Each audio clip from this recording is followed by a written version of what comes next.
Hi Year 9, I hope you're all okay.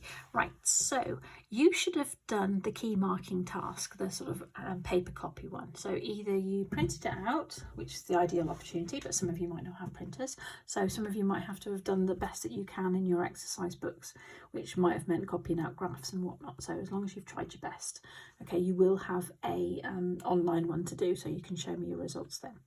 Okay, so I'm going to go through the answers with you, so you haven't got to worry about just having to mark them there yourself. Okay, so bear with me on this and we'll go through each of the questions, okay, and I will try and tell you roughly where the marks will be distributed. Okay, right, so the first question, obviously while you're doing it, correct anything if you've made a mistake, okay, or you can go back and watch through the video again and have a go yourself. Right, so the first ones is you have to write the equations for line A and C in the form y equals mx plus c. So we can see that this one isn't. So for this one, I've got simply to get y on its own, I've got to ring the plus 2 and fling it over. So that's going to become minus 2. So that'll be y equals 4x minus 2. Okay, I'll put that in the box here. Y equals 4x minus 2. C, I've got y here, so I need to ring the x. Now that's a positive x, so it's going to become negative x on the other side. So that's going to be y equals minus x minus 2. Now I could have minus 2 minus x, but I'm going to try and keep the x's before there as well. It doesn't really matter if you haven't. Okay. Now answering that question, I'll just check how many marks that's worth for each of those. I think that's 1 mark each. Okay, yeah, so that's 1 mark each. If I indicate each bit, so you know how many marks that's going to be issued. So that's 1 mark each for those ones. Which 2 lines have the same gradient? Explain your answer. Well, this one's got a gradient of 4 because it's the number before the x. This one's got a gradient of minus 1. And this one here has also got the gradient of 4. So we know that A and B,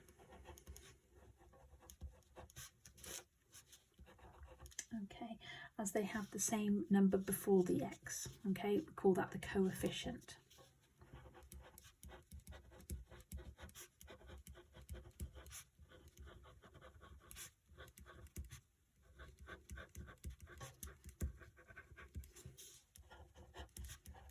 Okay, and in this case it was 4.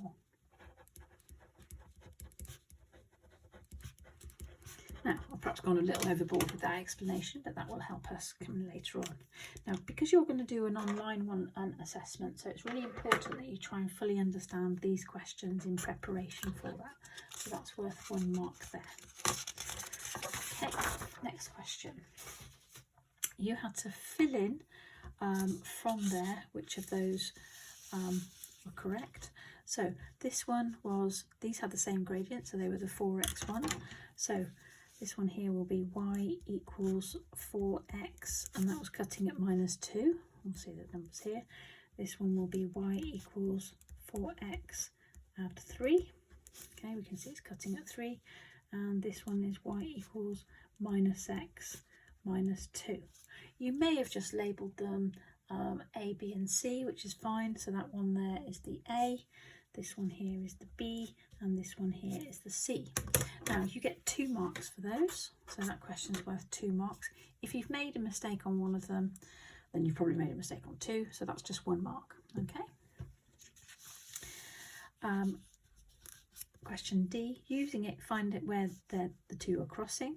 So obviously we know that this one here is line C, and this one here we know is going to be line A, so we want to know where they're crossing, so that will be down here. Okay, so the answer to that one will be x is 0, and y is minus 2. Now you may have written that as a coordinate, okay, 0, minus 2. Either answer is actually okay. Okay, that's worth 1 mark. So the whole question there was worth 5 marks. Okay. Question 2. Now it says here, solve by substitution. And we didn't really talk much about substitution, so I don't mind how you've solved this, as long as if you've got the answer right, I'm happy with that. Now, substitution is where you put one equation into the other. We mainly did the elimination method, so you may have had a try at that. So I know that y is worth 2x. So instead of putting y there, I can put 2x. So I know that 3x add 2x is worth 15. So 5x is worth 15. So x is worth 3. So once I know one value of x, I can work out what y is. Y is 2 lots of x. Well, if I know that x is 3, then y is going to be 6. Okay, so my solutions are x equals 3 and y equals 6. Okay, that question's worth 3 marks. Okay, so hopefully you've had a go at solving it. Hopefully now you understand what it means by substitution. It's when you put one equation into the other. Okay. Question 3. Okay, this was the inequalities that you did last time. So we've got 2 equations and we're actually labelled which line is which. So on the graph, we want to know x add y is more than 7. So this is the line x add y is 7, and we want to know anything that's more than that. So that will be anything above the line. Okay. And this one here, we want y to be less than this line. So we want it to be below that line. So we need to know which bit we're going to shade. Okay, so we want everything below that line and above that line. Okay, so first of all, we needed to do this one. So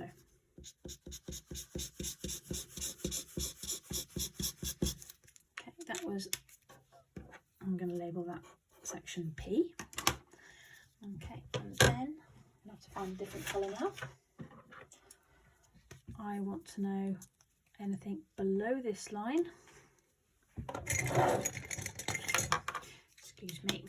Right, so anything below that line here.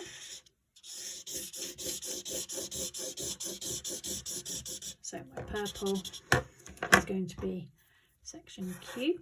Okay, now that's 1 mark each for those 2. Okay, for getting section. So this bit here that is in section P and in section Q, that helps us answer the next question.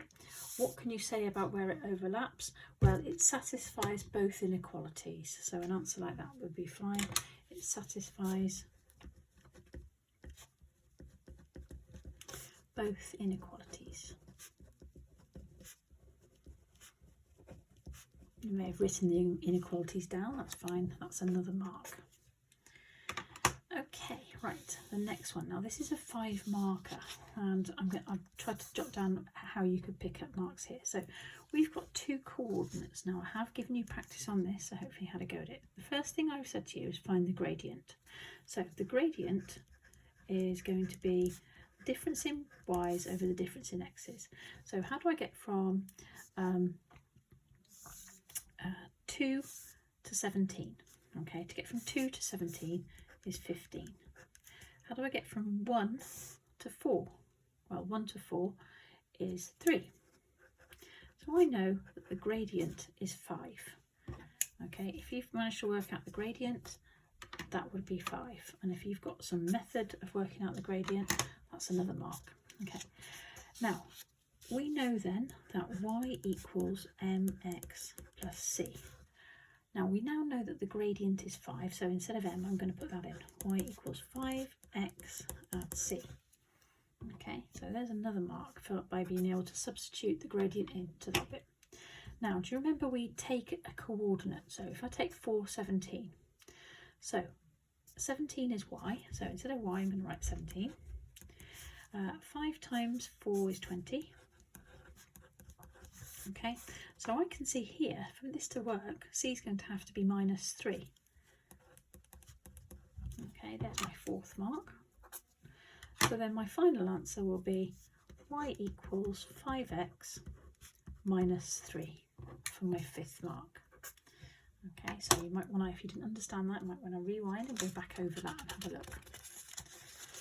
Okay.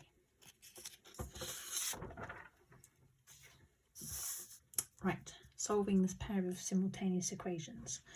Right, so you may have made the x's the same. I'm going to make the y's the same. So I'm going to times that one by 3 and that one by 4. So if I times the top one by 3, I'm going to end up with 9x add 12y equals 42. And if I'm going to times the bottom one by 4, I'm going to have 8x add 12y equals 36. Right, now I've got the y's the same. And the signs are the same, so I'm going to subtract them. 9x take away 8x is going to be x. 42 subtract 36 is 6. So I've got my first solution of x is 6. Once you know one solution, you can pop it into any of the equations and work it out. So I'm going to pop it into the top one. 3 times 6 is 18.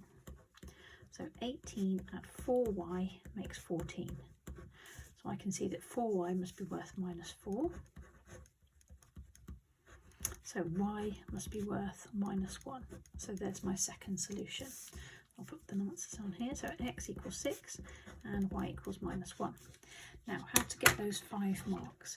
If you've done any kind of multiplying of them to try and get one, there's 1 mark. Getting an identical term, another mark. Getting the solution, x is 6, another mark. By substituting in to find y, another mark, and then the final solution, the 5th mark. Okay, nearly there. So the next one that we've got is we're going to be looking at how to substitute in the values of x here to create this table. So we've got the equation y multiplied by 4x minus x squared to model the path of the ball. So I've already got some numbers filled in. So I'm going to start off with 0. So I'll do the brackets first. 4 lots of 0 is 0. Subtract 0 squared is still 0. 0 multiplied by 5 is 0, so we know that's 0. Okay, now let's substitute in 1.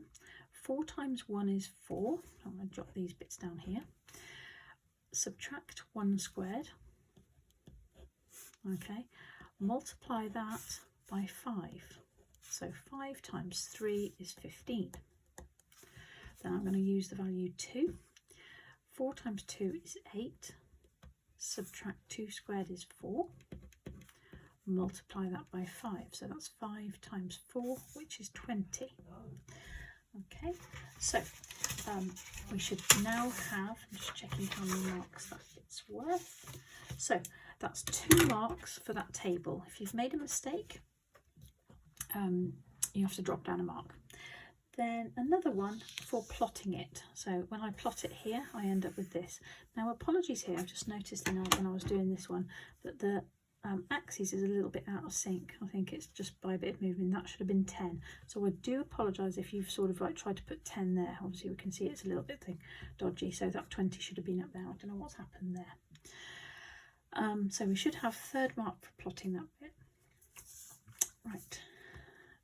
An arrow is fired 2 seconds after the ball.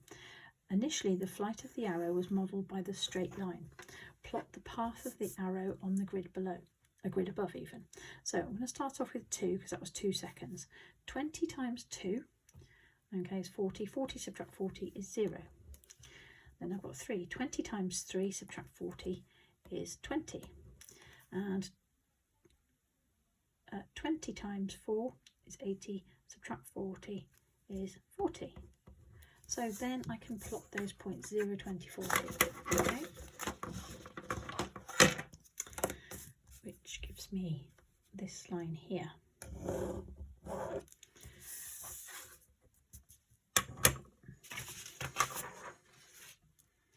Okay, you get 2 marks, 1 mark for finding some points and then another mark for drawing the line. If you've gone straight to the line, well done, you can get yourself 2 marks. So we've now got those marks there. At what time might they collide? So it's this answer here. So it's about 2.8 seconds. Now you're allowed a little bit of error there, so you can have anything between 2.7 to 2.9. Okay, that's one more mark. At what height would they meet? So they would meet here. Okay, and that is 16 metres, and you're allowed a metre either way. So the answer is 16 metres, and you're allowed a metre either way, so you can have anything between 15 and 17 metres. Obviously, I'll let you off a little bit there with the dodgy scales there if you've gone a little bit wrong. Okay, right, so you should now have marked all your paper. What I want you to do is to have a go at ragging it. When you do your online assessment, use this because there may be similar questions that might help you. Okay, and stick this into your book as well, so when you come back to school eventually, it'll all be there. Okay, hope that was all okay, and hopefully you've understood. Okay, goodbye, Year 9, see you next time.